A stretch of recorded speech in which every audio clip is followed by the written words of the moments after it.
Bonjour chers CM1. Alors aujourd'hui je vais vous demander de faire l'activité bleue de la page 92 pour diviser par un nombre à deux chiffres.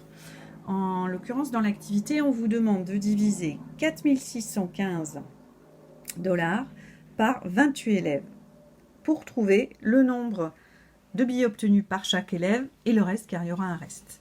Et pour vous aider, on vous donne la table de 28 parce qu'on se doute que vous ne la savez pas par cœur. Et moi, je vous donne également la trame dans laquelle j'ai commencé à préparer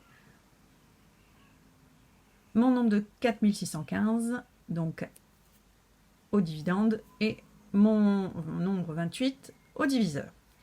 Alors, je commence par me demander si je peux diviser 4 milliers, puisque ici je suis dans la colonne des milliers, par 28 tout court, par 28. Je ne peux pas. Donc je calcule directement 46 centaines divisé par 28. Ce qui donne, alors là je vais m'aider de la table de 28, ce qui donne une centaine au quotient, puisque dans ma table il est marqué que 1 fois 28 égale 28. Et je ne peux pas être à 2 fois 28 égale 56, puisque ce que je divisais est 46, donc plus petit 56. Donc je peux écrire que j'ai une centaine au quotient. Donc je note ma centaine. Alors, vous remarquerez que je travaille avec des arcs, ici et ici. Ce sont les arcs qui me montrent que j'ai associé comme ça les milliers et les centaines pour avoir le nombre de centaines. Et ici, mon diviseur reste toujours avec unité et dizaines, donc cet arc ne bougera pas.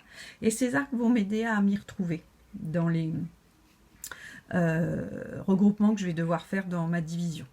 Alors ensuite, 1 fois 28, 28, donc je le note ici.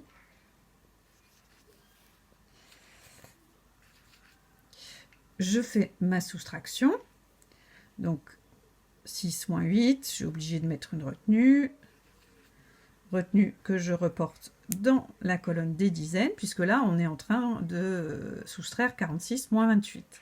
Et donc il va me rester ici 1.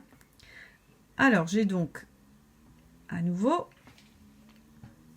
18 centaines. Mais ces 18 centaines, je vais devoir donc les faire passer en dizaines et donc descendre les dizaines. Et là, j'ai 181 dizaines. Alors, 181 dizaines, est-ce que je peux le diviser par 28? Oui. Donc, je peux faire mon arc au-dessus du nombre entier. 181 divisé par 28. Je regarde aussitôt où est-ce que je peux trouver 181 dans mes multiples. Donc 181, je serai entre 168 et 196, ce qui veut dire que 181 ici peut être divisé par 28 ou par 6. 28 fois 6 égale 168 plus le reste. Donc je peux marquer dans mes dizaines au niveau du quotient 6.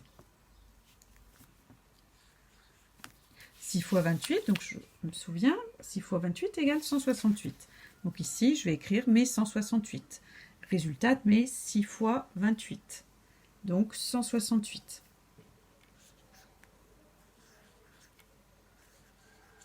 Et puis, je vais à nouveau faire une soustraction entre mes 180 dizaines, mes 168 dizaines. Ou 181 et 168. Donc, je prends ma méthode de soustraction avec des retenues quand le nombre en haut est plus petit que le nombre en bas. Donc 11 moins 8